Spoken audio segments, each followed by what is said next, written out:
Good morning, नमस्कार सभी को। मैं पल्लवी सिंह आरपीएस एकेडमी में आपका हार्दिक स्वागत करती हूँ। आज का मेरा टॉपिक पर्वत प्रदेश में पावस। ये एक कविता है जो कि सुमित्रानंद पंत जी द्वारा लिखी गई है। तो सबसे पहले हम जानेंगे कि सुमित्रानंद पंत है कौन। तो जैसा कि हम जानते हैं कि सुमित्रानंद पंत जी एक छायावादी कवि हैं। इनका जन्म सुमित्रानंद पंत जी का जन्म उत्तराखंड के अल्मोड़ा जिले में 20 मई 1900 को हुआ था और इनकी मृत्यु 1977 में हो गई थी।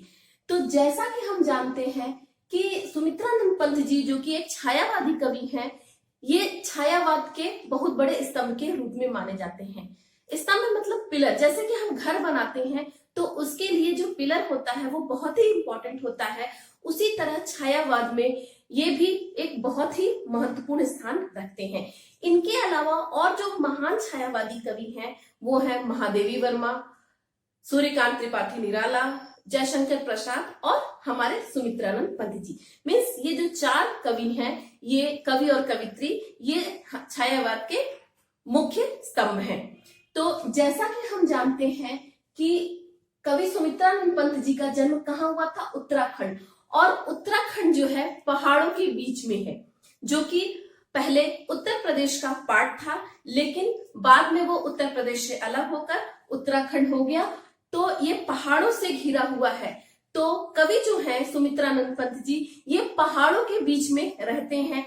तो इन्होंने अपनी कविता में, इनकी कविता में हमें प्रकृति के दृश्य को देखने का, मनोहर दृश्य को देखने का आनंद मिलता है। इनकी कविताओं में ये प्रकृति का सुंदर वर्णन करते हैं, जैसा कि नदियां, झरने, पर्वत, पहाड़।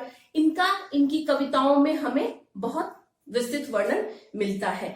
तो उन्हीं में से एक कविता पर्वत प्रदेश में पावस है, जो कि लिखी हुई है सुमित्रानंद पंत जी के द्वारा।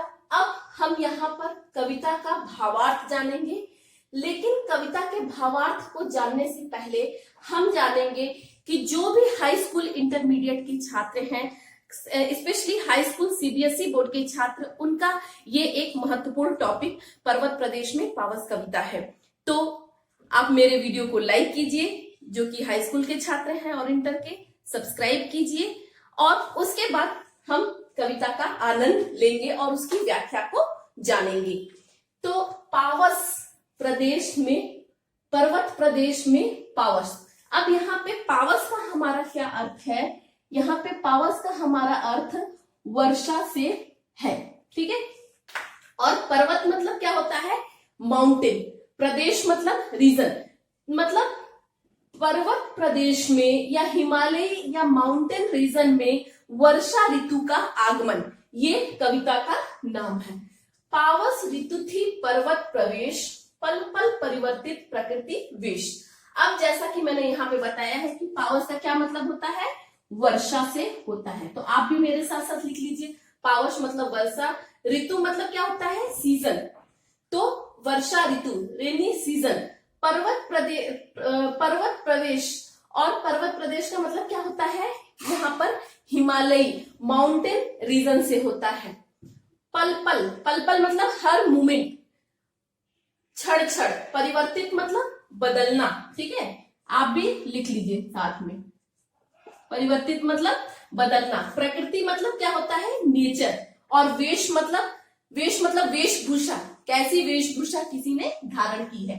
तो पावस ऋतु थी पर्वत प्रवेश, पल पल परिवर्तित प्रकृति का वेश। अब कवि सुमित्रानंद पंत जी बोलते हैं कि वर्षा का ऋतु का आगमन जो है वो पर्वत प्रवेश में हो गया है, ठीक है। वर्षा ऋतु का आगमन कहाँ हो गया है? पर्वतीय रीजन, पर्वतीय प्रदेश में हो गया है। पल पल परिवर्तित प्रकृति का वेश। अब यहाँ पे हर क्षण, हर मोमेंट क्या है? जो प्रकृति है और नेचर है वो अपना रूप बदल रही है। वो कैसा रूप बदल रही है?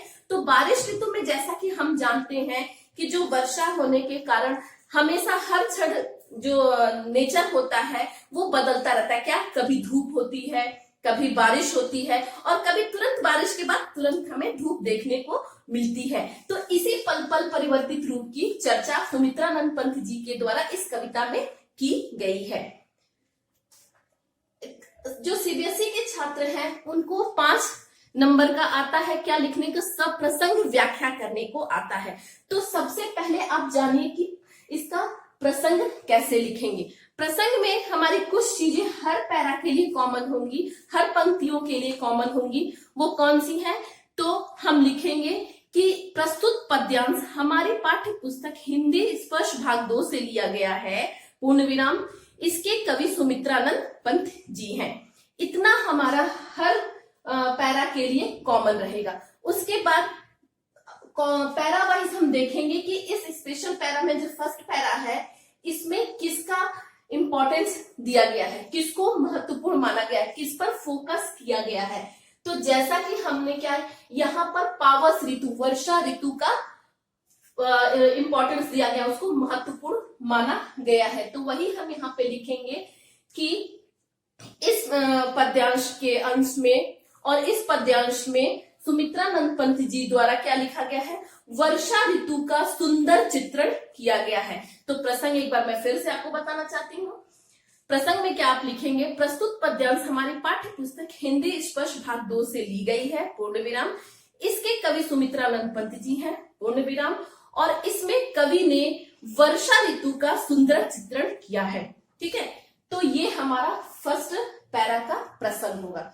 उसके बाद आप व्याख्या कर देंगे तो आपको 5 में से 5 नंबर मिल जाएंगे। कभी कभी क्या होता है कि स्टूडेंट्स क्या होता है वो प्रसंग नहीं लिखते हैं, डायरेक्ट व्याख्या कर देते हैं और फिर बाद में सोचते हैं कि मैंने तो पूरा आंसर करेक्ट लिखा था, फिर क्यों मुझे मार्क्स नहीं मिले। तो मेन कारण यही होता है कि वो प्रसंग लिखना भूल जाते हैं या प्रॉपर प्रसंग नहीं लिख पाते हैं। तो जब आप प्रसंग लिखेंगे व्याख्या के साथ तभी आपको पूर्ण अर्थ मिलेगा और पूर्ण अंक मिलेगा। ठीक है, तो एक बार फिर से फर्स्ट पैरा देखते हैं। पावस ऋतु थी पर्वत प्रवेश, पल पल परिवर्तित प्रकृति का वेश। इसमें कवि सुमित्रानंद जी बोलते हैं कि जो पावस ऋतु थी, वर्षा ऋतु थी, वो उसका पर्वत प्रवेश में आगमन हो चुका था और जिसके कारण पल पल परिवर्तित प्रकृति वेश, जिसके कारण क्या था, हर क्षण हर मोमेंट प्रकृति मीन्स नेचर का जो रूप है बदल रहा था। कैसे बदल रहा था, कभी धूप, कभी छांव, कभी बारिश और फिर कभी धूप। सडनली ये सारे चेंजेस वर्षा ऋतु में हमें देखने को मिलते हैं। और जो कवि थे वो उत्तराखंड के निवासी थे, तो वो उन चीजों को महसूस करके उन्होंने अपने कविता में इन चीजों को लिख रखा है। अब आइए दूसरे पैरा की तरफ बढ़ते हैं। दूसरा पैरा क्या है, मेखलाकार। मेखलाकार का मतलब यहाँ पे आप लिख लीजिए, ये जो मेखला है, मेखला का मतलब होता है, मेखला का मतलब हमारा करधनी से होता है। करधनी जैसा कि जो औरतें होती हैं वो अपने कमर में करधनी को पहनती हैं। वो सिल्वर मेड होती हैं, गोल्ड मेड होती हैं और कभी कभी थ्रेड मेड भी होते हैं। तो जैसा कि हम देखते हैं कि मेखलाकार मीन्स करधनी के आकार की, ठीक है, करधनी के आकार की। पर्वत मतलब क्या है, माउंटेन। अपार मीन्स बहुत बड़ा। अपने सहस्र, सहस्र मतलब यहां पे लिख दीजिए 1000,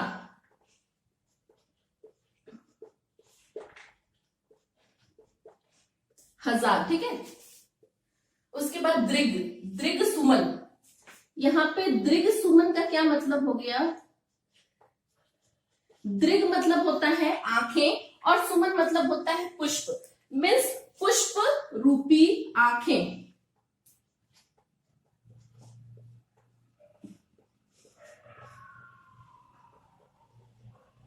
ठीक है, पुष्प रूपी आंखें।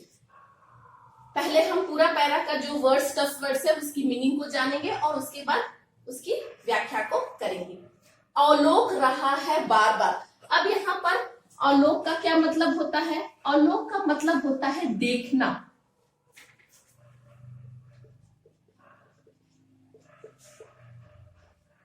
अवलोक का मतलब होता है देखना। बार बार मतलब हर बार।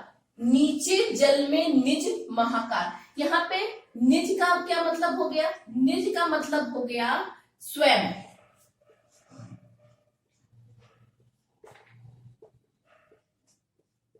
ठीक है, महाकाल मतलब विशाल आकार या विशाल आकार लिख सकते हैं, ठीक है। जिसके चरणों में पला ताल, ताल का मतलब यहाँ पे क्या है, ताल का मतलब यहाँ पर तालाब से है, जिसको हम इंग्लिश में क्या बोलते हैं, पॉन्ड बोलते हैं, ठीक है। जिसके चरणों में पला ताल दर्पण सा फैला है विशाल। अब यहाँ पे दर्पण का क्या मतलब हो गया, यहाँ पे दर्पण का मतलब हो गया शीशा, जिसको कि हम इंग्लिश में मिरर बोलते हैं, ठीक है। तो फिर से देखिए सेकंड पैरा का क्या मतलब है, मेखलाकार पर्वत अपार अपने सहस्र दृढ़ सुमन फार। मतलब मेखलाकार करधनी के आकार का जो पर्वत अपार है, अपार मतलब बहुत बड़ा पर्वत है, अपने सहस्र दृढ़ सुमन फाड़, अपने हजारों दृढ़ सुमन फाड़, अपने हजारों पुष्प रूपी आंखों को फाड़ कर मतलब कि बड़ा करके, ठीक है।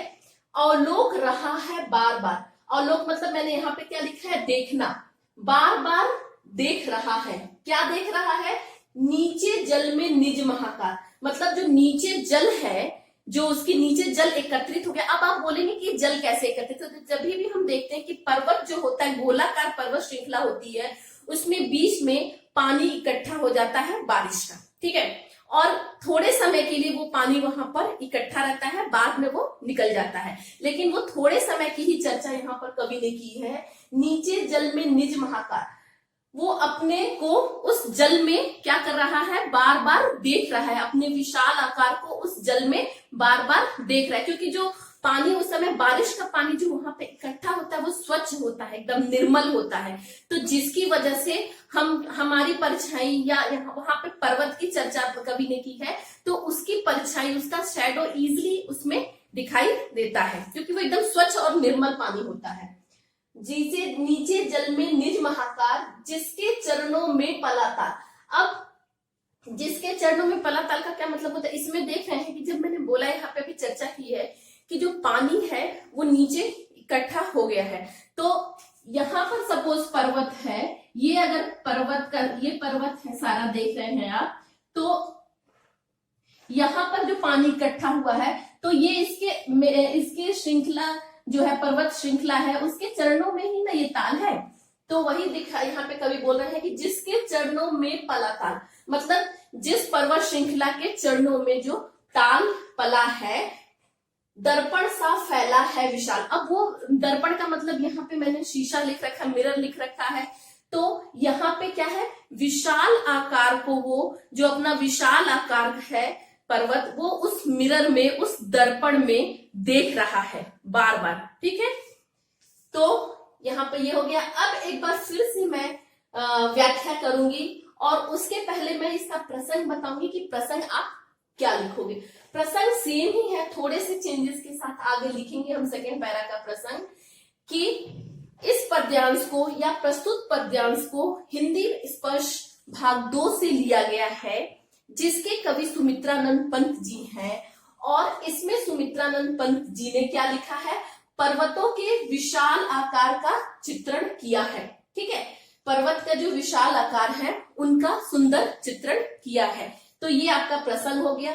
व्याख्या आप क्या लिखेंगे, मेखलाकार पर्वत आपार अपने सहस्र दृढ़ सुमन फाड़, अवलोक रहा है बार बार नीचे जल में निज महाकार, जिसके चरणों में पलाताल दर्पण सा फैला है विशाल। मतलब जो पर्वत है वो क्या है, मेखलाकार है। मेखलाकार मतलब करधनी के आकार का, जैसे कि कमर में औरतें जो करधनी पहनती हैं वो देखते हैं कि गोल होती है, लेकिन कहीं से ऊपर कहीं से नीचे होती है। तो मेखलाकार पर्वत मतलब करधनी के आकार का जो पर्वत है वो बहुत ही बड़ा है, अपने सहस्र दृढ़ सुमन फाड़। और वो क्या पर्वत, जो बड़ा पर्वत है, वो अपनी आंखों को, कैसी आंखों को, पुष्प रूपी आंखों को, फूल रूपी आंखों को, हजारों अपने पुष्प और फूल रूपी आंखों को फाड़ कर अवलोक रहा है, बार बार देख रहा है। तो क्या देख रहा है, नीचे जल में निज महाकार, अपने रूप को नीचे, अपने विशाल रूप को नीचे जल में देख रहा है। जिसके चरणों में पलाताल दर्पण सा फैला है विशाल, तो इसमें वही चीज उन्होंने बोली है कि क्योंकि उसके जो चरण है, उसके जो पैर हैं, उनमें वो ताल पला हुआ है। ताल मतलब ताला हमने लिखा हुआ है, वो पला हुआ है और वो एक दर्पण की तरह काम कर रहा है। क्यों दर्पण की तरह काम कर रहा है? क्योंकि जो उसका पानी है, उसका जल है, जो वो स्वच्छ है, निर्मल है। तो जब स्वच्छ और निर्मल जल में हम देखते हैं अपने को, तो हमारी परछाई एकदम क्लियर दिखाई देती है, वो एक मिरर का काम करती है। तो उसी तरह यहाँ पे जो पर्वत है वो भी अपने रूप को और अपने महान और विशाल आकार को नीचे दर्पण में जो पानी है उसमें देख रहा है, जो कि दर्पण का काम कर रहा है। ठीक है, ये हमारा दूसरा पैरा हो गया। तीसरा पैरा हमारा क्या है?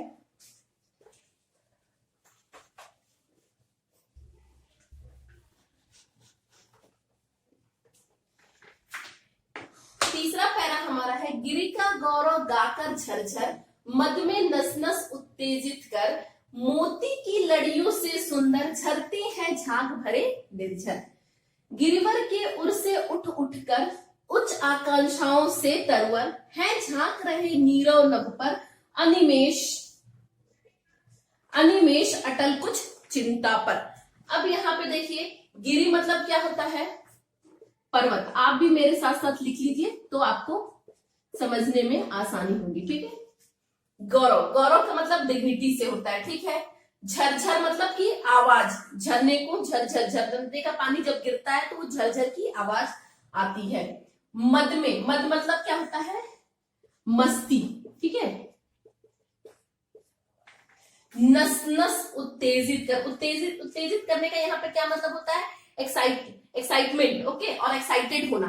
उत्तेजित कर, मोती की लड़ियों से सुंदर। अब मोती का क्या मतलब होता है? मोती का मतलब होता है यहाँ पे पर्ल से। जो मोती की औरतें जो अपने गले में नेकलेस पहनती हैं, मोती से बना, पर्ल से बना, उनको हम मोती बोलते हैं। और लड़ियां मतलब वो नेकलेस जो होता है, जब हम उनको खोलते हैं और ऐसे करके देखते हैं तो वो लड़ियों जैसे दिखाई देते हैं। मोती की लड़ियों से सुंदर झरते हैं झाग भरे निर्झर। अब इसमें क्या है? इसमें भी कवि ने वही चीज सेम कही है कि गिरि का गौरव गाकर झरझर, मीन जो झरने हैं, जो झरने हैं वो किसका गौरव गान गा रहे हैं? गिरि, पर्वत का गौरव गान गा रहे हैं। क्योंकि जो पर्वत है बहुत ही ऊंचे हैं, विशाल हैं, तो उनका गौरव गान कर रहे हैं। मद में नस नस उत्तेजित कर, कैसे वो उसका गौरव गान कर रहे हैं? कि मस्ती में, मस्ती में जो उनके नस में, जो उनका नस है वो उत्तेजित हो रहा है, उनका पूरी बॉडी उत्तेजित हो रही है, एक्साइटेड हो रही है, और उसकी मस्ती में वो जो है गिरि मतलब पर्वत का गौरव गान कर रहे हैं। ठीक है, नेक्स्ट है, मोती की लड़ियों से सुंदर झरते हैं झाग भरे निर्झर। अब हम देखते हैं कि जब भी झरने का पानी गिरता है तो दूर से अगर हम उनको देखते हैं तो कैसे हमें दिखाई देते हैं? वो सफेद मोती की तरह दिखाई देते हैं, जैसे लगता है कि मोती ऊपर से ऐसे गिर रहे हैं। ठीक है, व्हाइट मोती, सफेद मोती जो है उनकी लड़ियां ऊपर से ऐसे खोल दी गई हैं और वो नीचे ऐसे ऐसे गिर रहे हैं। झरते हैं झाग भरे निर्जर, और वही मोती की लड़ियां जब नीचे आती हैं और ऊंचाई से, अधिक ऊंचाई से गिरने के कारण जब वो जहां पे वो गिरती हैं वहां पे कैसे दिखाई देती हैं? जैसे लगता है कि फोम, बहुत सारा फोम है। अब वो फोम हमारे सोप जिससे जो फोम बनता है वैसा फोम नहीं है, क्योंकि वो बहुत ऊंचाई से गिर रही है नीचे पानी में, तो इसकी वजह से वो झाग जैसे दिखाई दे रही, फेन जैसे दिखाई दे रही हैं। ठीक है, तो मोती की लड़ियों से सुंदर झरती है झाग भरे निर्झर, मतलब जो मोती की लड़ियों से सुंदर झरनों का पानी जब गिरता है ऊंचाई से, तो दूर से देखने पे हमें ऐसा प्रतीत होता है कि मोती की सुंदर सुंदर लड़ियों को खोल दिया गया है और वो नीचे की तरफ गिर रहे हैं। और जब वही लड़ियां नीचे पानी में गिरती हैं तो अधिक ऊंचाई से गिरने के कारण वो कैसे फेन जैसे, झाग जैसे दिखाई देती हैं। ठीक है, गिरिवर के उर से उठ उठकर। अब यहाँ पे गिरिवर का क्या मतलब होता है? यहाँ पे गिरि का मतलब तो मैंने बताया कि पर्वत होता है। गिरिवर का मतलब होता है कि पर्वतों में जो श्रेष्ठ हो। लिख लीजिए,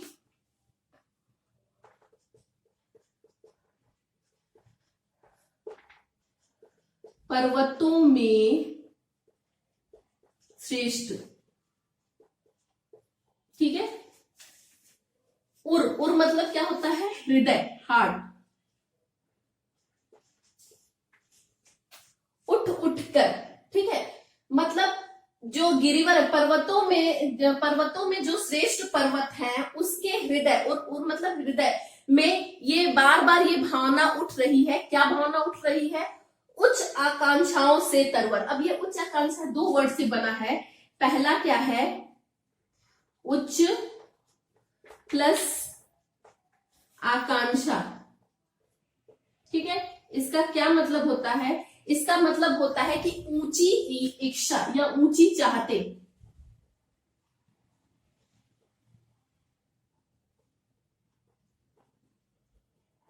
ठीक है, चाहते, उच्च आकांक्षाओं से तरवर। अब तरवर का मतलब यहां पे देखिए, जैसा कि मैंने बोला गिरिवर का मतलब क्या होता है? पर्वतों में श्रेष्ठ होता है। उसी तरह तरुवर का मतलब, तरु मतलब क्या होता है? हमारा पेड़ होता है, ठीक है। तो तरुवर मतलब पेड़ों में श्रेष्ठ,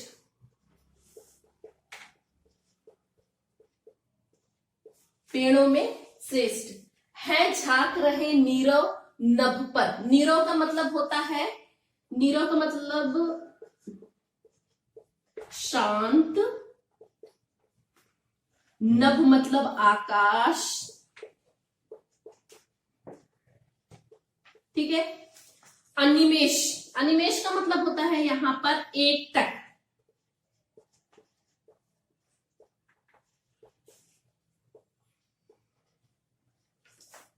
अटल मतलब स्थिर।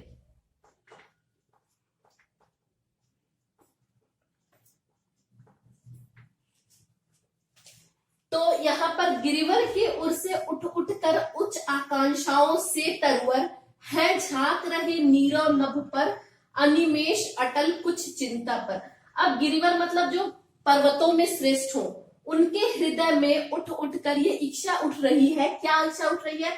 उच्च आकांक्षाओं से तरवर, मतलब कि वो पेड़ों की तरह ऊपर उठते हैं और उनके हृदय में भी ये आकांक्षा उठ रही है। क्या उठ रही है? झांक रहे नीरव नभ पर। अब वो नीरव मतलब शांत आकाश की तरफ देख रहे हैं। अनिमेष अटल कुछ चिंता। अनिमेष मतलब कि वो शांत आकाश की तरफ देख रहे हैं एक टकी लगाकर। जब हम विदाउट ब्लिंकिंग देखते हैं, किसी चीज को ध्यान से देखते हैं, बिना पलक झपकाए देखते हैं, तो उन्हें बोलते हैं अनिमेष या एकटक। अटल मतलब स्थिर, कुछ चिंता पर, मतलब वो शांत आकाश की तरफ तो देख रहे हैं लेकिन कुछ चिंता की मुद्रा में। जब हम कभी किसी चीज में सोचते हैं, बहुत ध्यान से किसी चीज को सोचते हैं, तो हमें पता ही नहीं चलता कि हम कहाँ हैं और हमारे सामने से कोई आता है, चला जाता है, कुछ ऐसा हो जाता है, मतलब साधारण सी चीज कुछ ऐसी हो जाती है जिन पर कि हमारा ध्यान ही नहीं जाता है। तो यहाँ पे वही लिख रहा है कि गिरिवर मतलब जो पर्वतों में श्रेष्ठ है, उनके हृदय में ये बार बार भावना उठ रही है। क्या भावना उठ रही है? ये भावना उठ रही है कि वो ऊंचा जाना चाहते हैं और ऊंचा जाना चाहते हैं। और जो वहां के पेड़ हैं, तरवर है, वो भी और भी ऊंचा जाकर और ऊंचा जाना चाहते हैं और बादलों को छूना चाहते हैं। एक चीज मैं आपको और बताऊंगी कि जब भी हम पहाड़ी एरिया में जाते हैं तो बादल हमारे इतने करीब होते हैं कि जैसे लगता है मानो हम उन्हें छू लेंगे। हम छू नहीं पाते हैं लेकिन वो देखने से हमें बहुत करीब लगते हैं। क्यों? क्योंकि पहाड़ी एरिया में पहाड़ों पर घर जो होते हैं थोड़े ऊंचे ऊंचे होते हैं, तो जिसकी वजह से लगता है कि हम उन्हें छू सकते हैं। तो पेड़ों के मन में भी ये आकांक्षा हो रही है कि हम बादलों को छू ले। इस वजह से वो एक तकी बांधकर क्या कर रहे हैं? शांत आकाश की तरफ देख रहे हैं और कुछ चिंता की मुद्रा में देख रहे हैं और कुछ सोच रहे हैं कि हम अपनी चाहतों को कैसे पूरा करें, हम अपनी इच्छाओं को, जो हमारे ऊंचा उठने की इच्छा है, उनको कैसे पूरा करें। तो ये हमारा व्याख्या हो गया। एक चीज मैंने बताना, जो मैंने बताया था, जो प्रसंग हम 2 पैरा में कंप्लीट किए हैं, इस तीसरे पैरा में वही हम प्रसंग थोड़ा सा दोहराएंगे और उसको थोड़ा आगे और ऐड करेंगे। इसमें क्या था? इसमें प्रसंग में यही था कि यह तीसरा प्रसंग प्रस्तुत पद्यांश हमारी पाठ्य पुस्तक हिंदी स्पर्श भाग 2 से ली गई है और इसके कवि सुमित्रानंद पंत जी हैं। जैसा कि मैंने पहले बताया था कि जो भी पैरा आपको लिखने को आएगा, यहाँ तक जो 2 लाइन का प्रसंग है वो सेम ही आप लिखेंगे। जहां पे चेंजेस होंगे, जब पैरा चेंज होगा तो तीसरी लाइन चेंज होगी।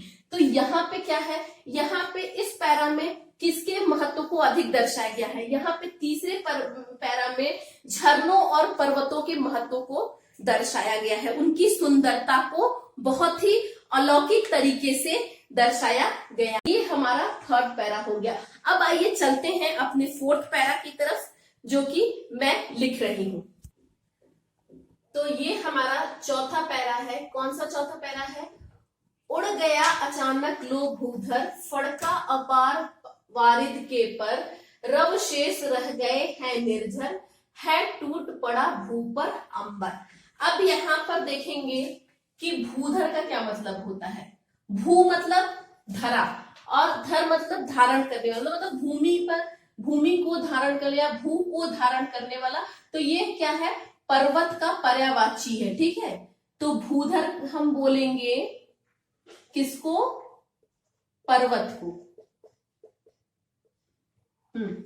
उसके बाद रव शेष, रव मतलब क्या होता है? रव का मतलब होता है शोर, ठीक है। शेष का मतलब होता है हमारा जो रिमेनिंग बचा हुआ पार्ट, लेफ्ट ओवर, ओके। निर्झर, निर्झर का मतलब क्या होता है? झरने का शोर, ठीक है। टूट पड़ा भू, भू यहाँ पे भू का मतलब क्या होता है? अर्थ, धरा, पृथ्वी। अंबर, सॉरी, भू का यहां पर अर्थ होता है धरा। अंबर मतलब आकाश, स्काई। उड़ गया अचानक लो भूधर। अब जैसा कि हमने अपने सेकेंड और थर्ड पैरा में देखा कि वहां पर जो कवि है सुमित्रानंद पंत जी, वो क्या कह रहे हैं? वो झरने का और पर्वत के बारे में इंपॉर्टेंस उनकी बता रहे हैं, उनके बारे में बता रहे हैं। लेकिन यहाँ पे एकदम चीजें उलट गई। अब वही बोलते हैं ना कि जहां न पहुंचे रवि वहां पहुंचे कवि। तो यहीं पे अचानक चीज की, कवि जो है, कवि या कवित्री जो भी है, वो वहां तक सोच उनकी होती है जहां तक हम सोच भी नहीं पाते हैं। तो वही चीज यहाँ पर हो गई कि एकदम अपोजिट चीज हो गई। अभी तक वो बता रहे थे कि पानी की वजह से और बारिश की वजह से बहुत सारे बदलाव देखने को मिल रहे हैं, जो कि बहुत अच्छे लग रहे हैं। यहाँ पर उड़ गया अचानक लो भूधर। अब जो भूधर है, पर्वत है, लो अचानक उड़ गया। कहाँ उड़ गया? ऊपर। फड़का अपार वारिद के पर। अब अपार का यहाँ पे क्या मतलब होता है? यहाँ पे जैसा कि हमने पारा, पारा जो जानते हैं, मरकुरी, मरकुरी जैसे कि हमारे पास जो डिजिटल अभी थर्मामीटर हम यूज कर रहे हैं, अभी नहीं, जो पुराने थर्मामीटर जब हम यूज करते थे, तो जब भी वो ब्रेक करते थे तो हम उसमें देखते थे कुछ व्हाइट कलर की चीजें दिखती थी, ठीक है।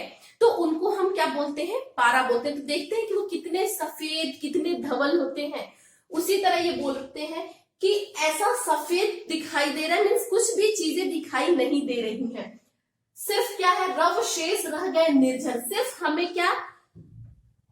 सिर्फ हमें झरने का शोर सुनाई दे रहा है। मीन्स इतना धुंध है बारिश की वजह से, इतना कुहासा है, इतना कोहरा है कि हमें कुछ भी दिखाई नहीं। जैसे कि जब बारिश के बाद जब थोड़ा हो जाता है, जब बहुत अधिक बारिश होती है, तो हम क्या देखते हैं कि थोड़ा थोड़ा हमें फॉग दिखाई देता है, कोहरा दिखाई देता है, ठीक है, धुंध दिखाई देती है, जिसकी वजह से हमें थोड़े दूर की भी वस्तुएं नहीं दिखाई देती हैं। तो वही यहाँ पर कवि कह रहे हैं कि ऐसा लग रहा है कि बारिश की वजह से जो पर्वत है वो अचानक उड़ गए हैं और हमें कोई भी चीजें दिखाई नहीं दे रही। क्या सिर्फ सुनाई दे रहा है? सिर्फ झरने के पानी का शोर सुनाई दे रहा है, सिर्फ झरने का शोर सुनाई दे रहा है। क्योंकि जब भी शांत वातावरण रहता है तो हमें शोर बहुत अधिक, किसी चीज की आवाज बहुत अधिक सुनाई देती है। तो वहीं पे सिर्फ रव शेष रह गए हैं निर्झर। सिर्फ झरने का जो शोर है वही शेष रह गए हैं। है टूट पड़ा भू पर अंबर। ऐसा लग रहा है, मानो ऐसा लग रहा है कि जो भूमि है, अर्थ है, उस पर आकाश टूट पड़ा है, ठीक है।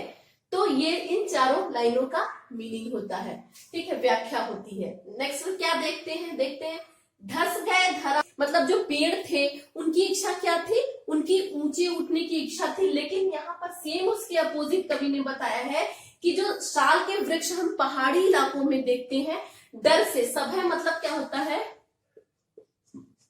सभय मतलब होता है भय, के साथ, ठीक है।